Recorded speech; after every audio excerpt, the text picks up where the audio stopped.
Bismillahirrahmanirrahim. Assalamualaikum warahmatullahi wabarakatuh. Selamat pagi anak-anak kelas 5B. Hari ini kita akan belajar IPA, yaitu materinya baru, yaitu tentang simbiosis. Apa itu simbiosis? Perhatikan semuanya. Simbiosis adalah hubungan yang khas antara dua makhluk hidup yang hidup bersama, ya. Jadi simbiosis itu adalah hubungan yang khas antara dua makhluk hidup yang hidup bersama. Simbiosis mutualisme yang pertama. Apa yang dimaksud dengan simbiosis mutualisme? Yaitu hubungan dua makhluk hidup yang menguntungkan keduanya. Jadi kedua belah pihaknya saling menguntungkan. Itu adalah simbiosis mutualisme, hubungan dua makhluk hidup yang menguntungkan keduanya. Contohnya apa? Burung jalak dengan kerbau. Kemudian kupu-kupu dengan bunga. Lebah dengan bunga. Bakteri E. coli dengan manusia. Ya, ini bakteri E. coli yang ada pada usus besar, ya.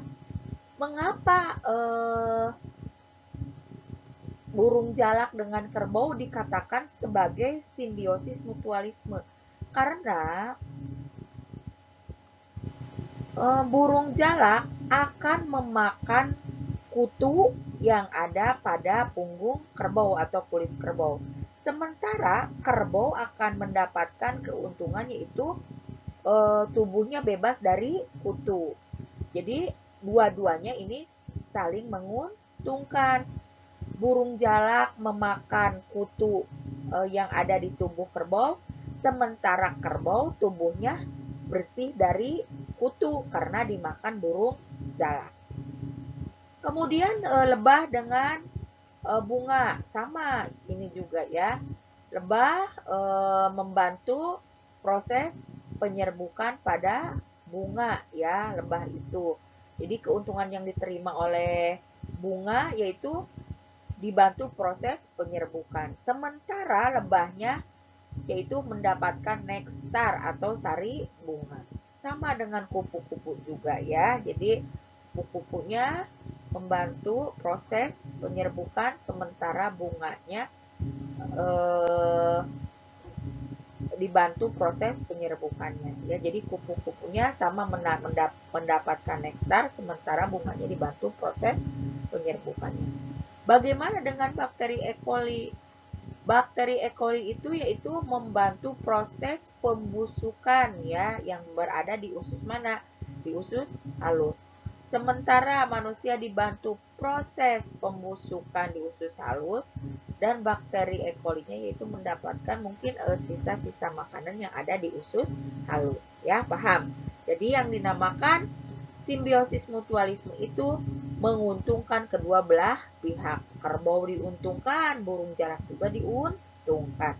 Jadi sekali lagi, yang dinamakan simbiosis mutualisme adalah hubungan kedua belah pihak yang saling menguntungkan.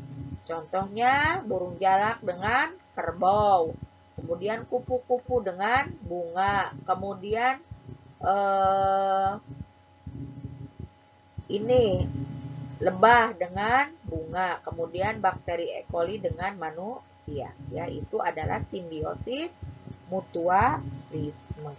Selanjutnya, ya, anak-anak, selanjutnya yaitu simbiosis komensalisme. Simbiosis komensalisme adalah hubungan dua makhluk hidup di mana yang satu diuntungkan dan yang satunya lagi tidak diuntungkan dan tidak dirugikan. Contohnya yaitu ikan hiu dan ikan remora. Kemudian ikan badut dan anemon laut. Kemudian bunga anggrek dengan inangnya atau dengan pohon. Mengapa ikan hiu dengan ikan remora termasuk ke dalam simbiosis komensalisme? Karena ikan remora yaitu mendapatkan makanan dari sisa-sisa makanan ikan hiu dan bersembunyi di bawah ikan hiu. Jadi mendapatkan perlindungan ya, mendapatkan perlindungan dari ikan hiu serta mendapatkan sisa-sisa makanan yang tidak dimakan dari ikan hiu ya. Jadi ikan remoranya diuntungkan, sementara ikan hiunya tidak diuntungkan dan tidak dirugikan ya. Selanjutnya nih, bunga anggrek dengan inangnya atau dengan pohonnya. Bunga anggrek dapat menempel ya pada inangnya atau pada pohon ya, pada pohon. Itu sebuah keuntungan yang diperoleh oleh bunga anggrek, tetapi pohon atau inangnya tidak mendapatkan keuntungan dari bunga anggrek dan juga tidak mendapatkan kerugian dari bunga anggrek ya. Selanjutnya ini ikan badut nih, ikan badut dengan anemon laut. Di sini tentunya yang diuntungkan itu adalah anemon laut ya, tetapi ikan badut pun tidak diuntungkan dan tidak dirugikan ya. Sekali lagi, simbiosis komensalisme adalah hubungan dua makhluk hidup ya, hubungan dua makhluk hidup di mana yang satu diuntungkan dan yang satunya lagi tidak diuntungkan dan juga tidak dirugikan ya. Oke, itu. Selanjutnya ya, anak-anakku sekalian, selanjutnya adalah simbiosis parasitisme. Simbiosis parasitisme adalah hubungan dua makhluk hidup yang satu dirugikan dan yang satunya lagi diuntungkan. Contohnya tali putri dengan tanaman teh-tehan. Ini tali putri yang kuning ini tanaman teh-tehan. Kemudian kutu pada rambut manusia. Kemudian padi dengan walang sangit ya. Ini padi, ini walang sangit. Kemudian benalu dengan pohon ya. Dan selanjutnya adalah cacing pitap dengan tubuh manusia. Mengapa hubungan antara benalu dengan pohon dikatakan sebagai simbiosis parasitisme? Karena benalu menyerap sari-sari makanan yang ada pada pohon dan lama-kelamaan pohon akan mati. Begitu juga dengan kutu di kepala manusia.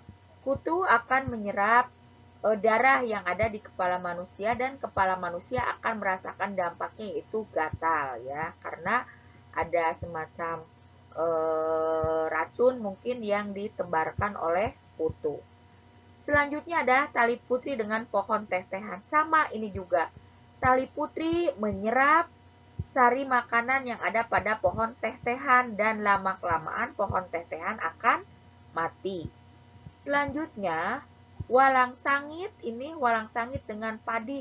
Sama ini juga, walang sangit menebarkan racun dan menyerap sari-sari makanan yang ada pada padi sehingga lama-kelamaan padinya akan mati ya. Selain benalu, mungkin sejenis tumbuhan lainnya yang seperti benalu adalah tali putri ya. Jadi ingat, simbiosis parasitisme adalah yang satu diuntungkan, yang satu dirugikan. Benalu diuntungkan karena menyerap sari makanan dari pohon.